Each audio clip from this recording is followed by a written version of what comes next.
Chapter 1. Two Worlds, One Divide. The sun rose slowly, molten gold spilling across the edge of the Atlantic, stretching ribbons of pink and amber into the thinning darkness. Beneath it, the ocean stirred, waves rolling in patient procession, breathing out as they brushed the gleaming hull of the Aurora. Nearly 200 feet of engineered indulgence, the yacht rested on open water like a jewel placed deliberately apart from the world. From a distance, it suggested wealth. Up close, it did not attempt to soften the declaration. On the upper deck, beneath the shade of a wide white canopy, Alexander Pierce reclined, as if the morning itself had been arranged for his comfort. He wore a tailored linen shirt the color of fresh sand, pressed so perfectly it seemed immune to wrinkles, heat, or inconvenience. Tall and unmistakably composed, Alexander carried the unspoken authority of a man long accustomed to being listened to. In his early 40s, English and German roots etched subtly into his features. He stood 6'2" and just under 200 pounds. Lean, disciplined, precise. His strength was not ornamental. It was maintained, measured, and intentional. A clean-shaven jaw framed a face that made calm look inevitable.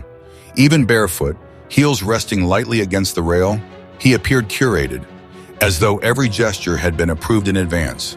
Beside him, a glass of freshly squeezed orange juice caught the light, condensation sliding down its side. In his hand, a tablet glowed softly, the only object demanding even a fraction of his attention. With a small, deliberate flick of his fingers, Alexander approved the final terms of a multi-billion-dollar merger. A muted chime marked the moment. Somewhere beyond the horizon, companies folded into larger ones.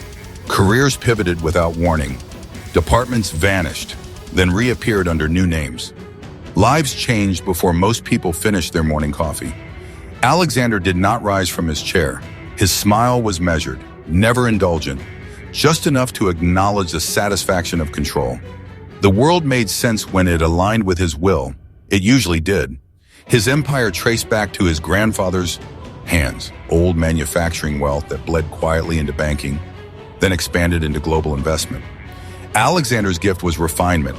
He turned inevitability into infrastructure, acquired companies before they threatened him, merged them before they matured, and dissolved resistance with elegance instead of force. By 40, his name opened doors before he reached them. Jets waited, voices lowered, influence bent preemptively in his direction.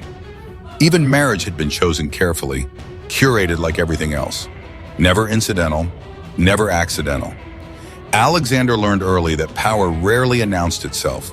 It accumulated quietly, in leverage, timing, and the ability to remain still while others rushed to fill the silence. He passed through elite institutions where ambition was assumed and failure simply folded into polished resumes that concealed it. His intelligence had never been in question. What set him apart was restraint. He did not seek attention. He allowed it to orbit him. His background was carefully unremarkable by design. The right schools, the right mentors. A seamless transition from theory into execution. Finance, acquisitions, restructuring. Alexander treated them not as industries, but as languages. He understood how organizations thought, where fear disguised itself as compliance, where weakness hid behind procedure. Over time, he became known not for what he built, but for what changed irrevocably after he arrived. Family was regarded with respect and distance. Expectations had been explicit. Emotional excess is discouraged. Success assumed, deviation unspoken. He maintained relationships the way he maintained assets, intentionally, efficiently, without sentimentality clouding judgment. If there were costs to that discipline, he rarely allowed himself to dwell on them. Chaos, he believed, was not inevitable. It was invited, and he structured his life to ensure it never found a way in. Isabella Pierce stepped onto the deck like a fragment of sunlight that had learned how to walk. She was tall and poised, draped in silk that didn't cling so much as glide, a porcelain teacup cradled between both hands. An Afro-Latina woman in her mid-30s, with Dominican and Brazilian heritage subtly etched into her features, she moved with the effortless grace of someone who had once lived under runway lights and never forgotten how to command space. At 5'10" and about 140 pounds, her beauty did not plead for attention. It claimed it quietly. Warm bronze skin caught the morning glow. Long, dark waves spilled down her back. High cheekbones and full lips framed eyes the color of deep espresso, eyes capable of warmth or frost with equal precision. As she crossed the deck barefoot, the diamond on her finger flared briefly, a small star trapped in platinum. To the world, Isabella was elegance incarnate. To Alexander, she was perfection realized. She understood presence in a way Alexander never needed to learn. Where he commanded rooms through silence, she shaped them through attention. She had grown up navigating environments where perception mattered as much as truth, where appearance often dictated outcome. Grace, she learned early, was not softness. It was refined to the point of looking effortless. Her background defied easy categorization. International by upbringing, fluent in multiple languages and cultures, Isabella moved comfortably through worlds that demanded both visibility and discretion. She built her influence adjacent to power rather than inside it. Advisory roles, strategic alignments, private negotiations that never made headlines. People underestimated her because they mistook elegance for passivity. They rarely made that mistake twice. Family mattered to her, though never simply. Her childhood was shaped by movement. Cities changed, routines adapted, constants redefined. What endured was adaptability. She learned to read people quickly, to sense undercurrents before they surfaced, to know when silence was safer than truth. Those instincts followed her into adulthood, becoming both shield and compass. Her life appeared curated from the outside, impeccable, balanced, private by choice. She valued autonomy fiercely, not because she feared attachment, but because she understood the cost of surrendering it without intention.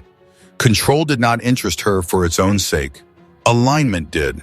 She leaned in and pressed a soft kiss to Alexander's cheek. "Another deal?" she asked, her voice smooth, untroubled, as calm as the water around them. "Just cleaning up loose ends," he replied, certainty easing only when he looked at her. Her hand rested briefly on his shoulder, affectionate, reassuring, confirmation that everything remained exactly as it should be. But when Isabella turned toward the horizon, her gaze cooled. Something distant flickered behind her eyes. Memory, precise and shadowed. She wore loyalty the way others wore couture, beautifully, convincingly. And beneath the elegance lived secrets, costly ones, written not in ink but in loss. That evening, after investors disappeared below deck and polished laughter dissolved into the hush of open water, they retreated to the quiet of their suite. Salt and polished wood scented the air. Alexander set aside the armor of certainty. She leaned into him, fingers threading through his hair, the choreography of two people who knew each other's movements by heart. Outside, the sea whispered against steel. Inside, Isabella remained flawless in the role she played. Alexander trusted her without reservation. He did not yet understand that the intimacy he cherished would one day become the sharpest blade turned toward him. Morning returned with the same effortless confidence. Deckhands averted their eyes as Alexander stepped onto the deck, wealth wrapping him like an atmosphere. He found it natural. Miles inland, Florida woke with less ceremony. Metal rang against metal as Mike Alvarez wrestled a steel beam into place beneath the crushing humidity. A Mexican-American man in his late 30s, 5'11", and built from labor rather than leisure, Mike carried his 210 pounds like a working tool, strength earned, not displayed. Sunburnished skin, a close-cropped beard, and early threads of gray spoke of long days and short nights. Construction had taught him early that the work was less about strength than judgment. He started young, laboring summers with his uncle's crew, hauling materials, watching more than he talked. Over time, he learned to read a site the way others read spreadsheets, where stress accumulated, which shortcuts failed, which mistakes cost lives. He wasn't an engineer, but he understood structures through repetition and consequence. When something stood, he knew why. When it failed, he knew exactly where the decision went wrong. Family was his fixed point. Close-knit, no excuses. His parents still lived nearby, aging but independent. He checked in more than they admitted they needed. Siblings were busy with their own lives, but Mike was the one who showed up when something broke. Responsibility had found him early, and he never stepped out of its path. He was married, though the word barely captured it. Long hours, layoffs, and physical tolls had tested the bond. No children, not decided so much as deferred until it became its own answer. Some days the absence weighed heavily. Others, it felt like mercy. He didn't talk about it. His days began before sunrise, coffee strong enough to cut fatigue, boots by the door, a drive spent mapping problems before they grew teeth. On site, he was steady, observant, trusted without ceremony. Evenings were quieter, dinner, a shower to rinse off dust and noise, a few minutes staring at nothing before sleep. Like any structure under constant load, his life held because he never stopped watching where pressure built. Work did not care about fatigue, debt, or the ache in his knees. So Mike worked. At lunch, perched on an overturned bucket, he scrolled through his cracked phone until a headline stopped him cold. Billionaire executive closes record deal. The man in the photo smiled easily, untouched by consequence. Mike didn't know him, but he knew the type. He swallowed the thought and went back to work. Elsewhere, beneath relentless fluorescent lights, Lisa Carter worked through the quiet violence of paperwork.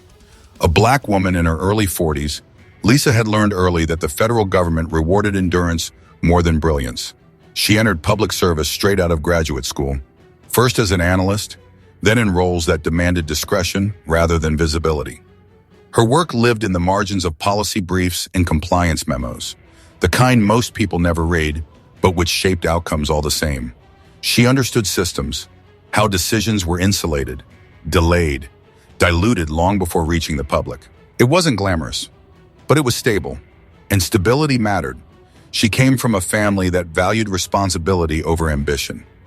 A father who spent 3 decades at a municipal utility, a mother who believed in preparation and order.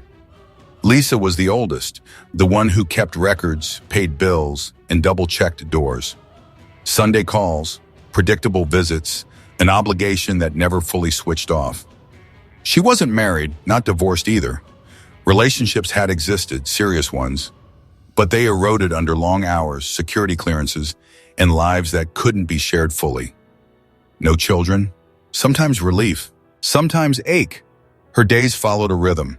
Early mornings, black coffee, commutes rehearsing conversations that might never happen, meetings where she listened more than she spoke, evenings quiet, controlled, uneventful. From the outside, her life looked stable, but beneath it ran constant awareness. Systems only looked solid until they didn't. And Lisa Carter had built her career on knowing exactly where the cracks were most likely to form.